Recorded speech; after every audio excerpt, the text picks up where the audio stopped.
ভালোবাসা করছে, আত্মা বিয়ে করছে, ওই দিয়ে হয়েছে নয়টা।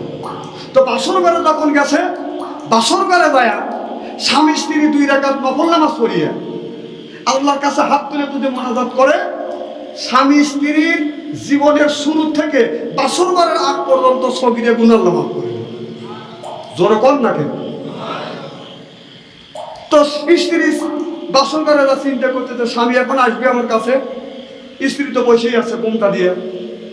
স্ত্রী ভাবতে স্বামী এসে আপনার ওই মাথার কাপড় সরা দিয়ে আমার চেয়ারে থেকে সুবহানাল্লাহ বলবে, কথা বুঝতেছেন না?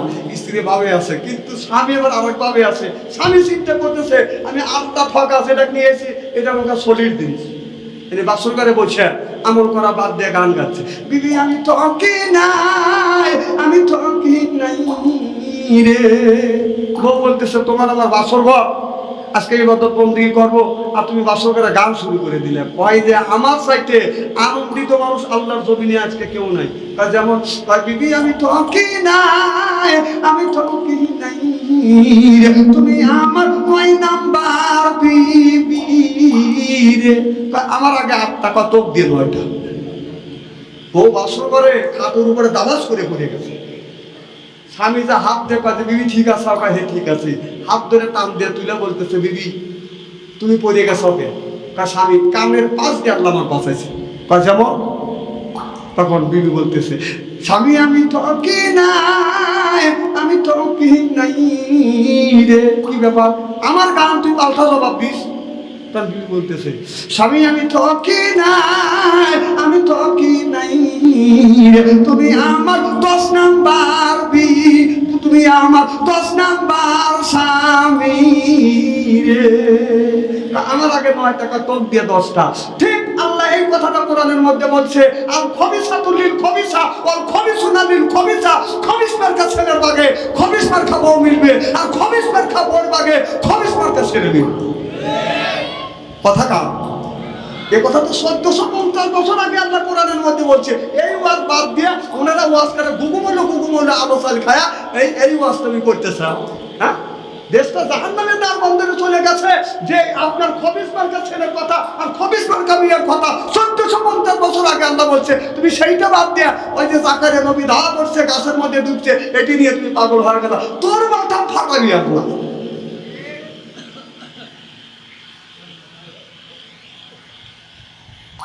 কি খারাপ লাগতেছে নাকি? আমি কি কোরআন হাদিসের বাইরে কথা বলতেছি? কোরআন হাদিস দিয়ে বর্তমান প্রেক্ষাপট মিলে কথা বলি।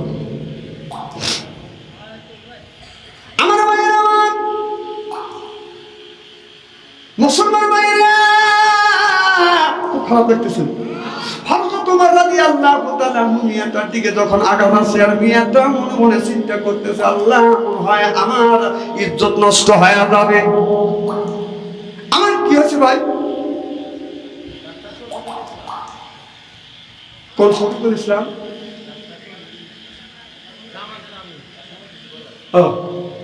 না না ভাই জানি কি জানি বললেন,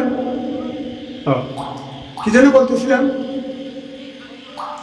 ওমর মাথা একটু জোরে কর। মেয়েটা ওমরকে দেখে সরে সরে দৌড়াচ্ছে আর চিন্তা করতেছে, আল্লাহ আমার ইজ্জত তুমি রক্ষা করো, আমার ইজ্জত তুমি বাঁচাও। ওমর হলো জ্ঞানী মানুষ, ওমর জ্ঞানী মানুষ। এই ওমর রাদিয়াল্লাহু তাআলা মনে চিন্তা করতেছে, মেয়েটা আমাকে দেখে ভয় করছে। এরপরে মেয়েটা মনে মনে বলতেছে, আল্লাহ হাতে ছুরি আছে, এটা যদি চিন্তা হয়ে যায় দুঃখ নাই। গলার মালা আছে, চিন্তা করে তাতে দুঃখ নাই। কানে দুধ আছে, চিন্তা করে আল্লাহ দুঃখ নাই। তুমি আমার ইজ্জতটাকে হেফাজত করো। আমার মেয়েটাকে সরে সরে হাতা দেখে আমার পিছন থেকে বলতেছে, মা ভয় পায় না। মেয়েটাকে যখন হযরত ওমর মা বলে ডাক দিছে, অমনি গাড়ি যখন বাদল হাত বের করে, মেয়েটা হাত বের করতে, মেয়েটা মনে মনে চিন্তা করতেছে যে এই যুবকটা আমাকে মা বলে ডাক দিছে, তো আমি শিওর যে মা বলে ডাক দিতে পারে, সে আমার ইজ্জতের উপরে হামলা করতে পারে না। হয়তো গায়ের গহনা নিয়ে যাবে, গলার মালা নিয়ে যাবে, হাতের ছুরি নিয়ে যাবে, কানের দুল নিয়ে যাবে, হয়তো আমার ইজ্জতটা আমি রক্ষা পাবো। এই বলে মেয়েটা বাদন দেওয়া গেছে। হযরত ওমর কাছে যায় সাথে সাথে মেয়েটাকে সালাম দিয়েছে, আসসালামু আলাইকুম মা, আমার সালাম নাও। মেয়েটা সালামের উত্তর নিয়ে মনে মনে চিন্তা করতেছে যে যুবকটা মা বলে ডাক দিছে, এরপরে সালাম দিছে, আমার বিশ্বাস আমার ইজ্জতের উপর আক্রমণ করবে না। চিল্লা পান মারহাবা। হযরত ওমর বলল, মা গভীর রজনীতে তুমি একা একা কেন শুতে যাচ্ছ? বলো হুজুর আপনি জানেন না হযরত ওমর রাষ্ট্রের শাসনে রাত্রির বেলায় একা একা আমি হাঁটতে পারি, আমার কোনো সমস্যা হয় না। হযরত ওমর বলল, মা বলা যায় না, বিপদ আসতে পারে। তুমি তো হযরত ওমরকে দেখছো। বলো হুজুর হযরত ওমরের রাষ্ট্রে আমি বসবাস করি, কিন্তু ওমরকে আমি কোনোদিন দেখি না। হযরত ওমর নিজের পরিচয় ওপেন করলেন না, গোপন রাখলেন। এরপরে হযরত ওমর বলে, মা তুমি আমার পিছনে চলো মা, চলো মা, আমি তোমাকে বাড়ি পর্যন্ত পৌঁছা দিয়েছি। মারে তুমি পিছনে থাকো, আমি আগে যাই। তুমি ডানে যেতে কইলে ডানে যাবো, বামে যেতে কইলে বামে যাবো। হযরত ওমর ইচ্ছা করে মেয়েটাকে আগে দিতে পারতো, কারণ আগে যদি দিত মেয়েটার দিকে হযরত ওমরের নজর যাইত। কথা বলতে না, ওমর চরিত্রমান না চরিত্রহীন?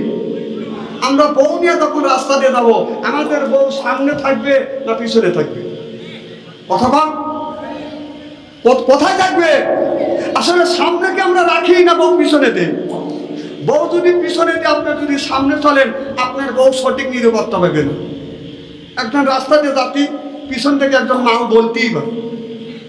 কথা বলে মানে আমি সাদা সাদা কথা বলি তো, আর আমার কথা ভালো লাগে না মানুষের, মানে কল যাবে না। না তোমার জিনিস তুমি রাস্তা দিয়ে তখন মার্কেটে যাবে, শ্বশুর বাড়ি যাবে, আত্মীয় বাড়ি যাবে, তোমার জিনিসকে তুমি সামনে দিয়ে তুমি দেখতে দেখতে দাও, তোমার বউ তুমি পিছনে দিয়ে তুমি আগে আগে যাচ্ছ। তুই কি পুলিশ আছিস নাকি?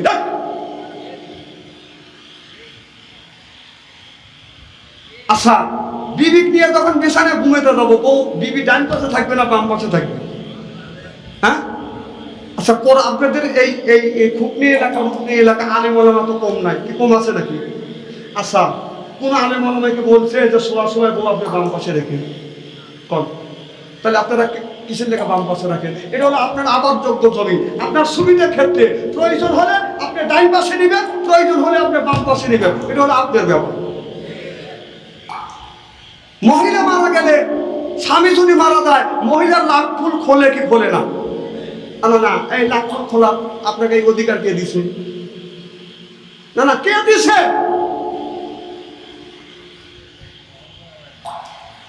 তা কয় না রে, খুব খারাপ লাগতেছে না? দেখ ওদিকে আমি যেতেছি না থাক। না ওয়াজ যদি এই মহা যায় তাহলে ওয়াজ কমে যাবে নি। আরে মোরা বলবেন হুজুর একটু কর মাথা বাইতে ধরে কর না রে থাকবি।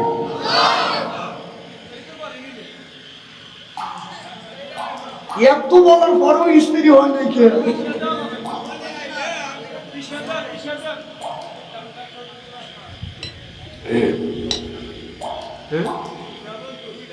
আলহামদুলিল্লাহ, ইনশাআল্লাহ কর, মারহাবা কর না রে থাকবি।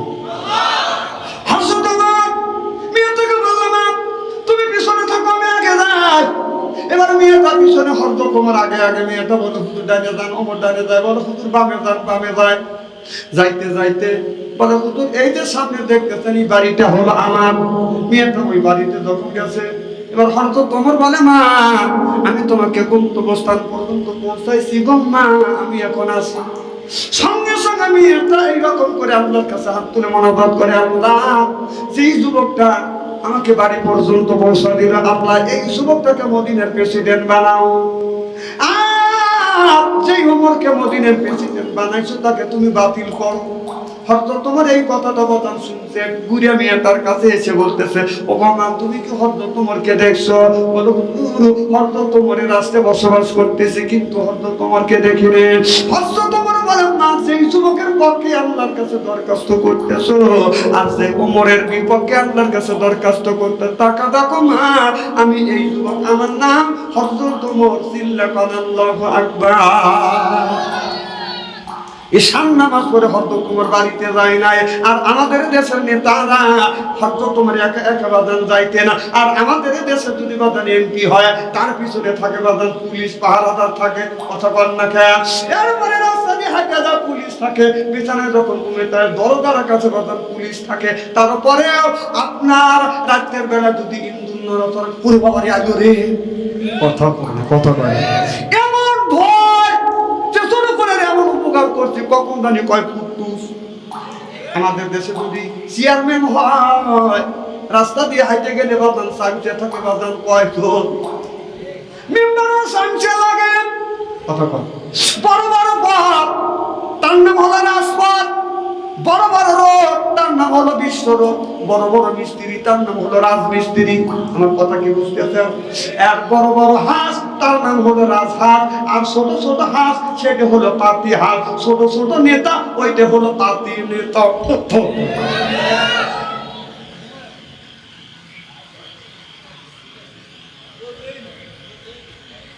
পাতি নেতা কি কম আছে? দেন না, মাঝে মধ্যে পাতি নেতা হয়েছে।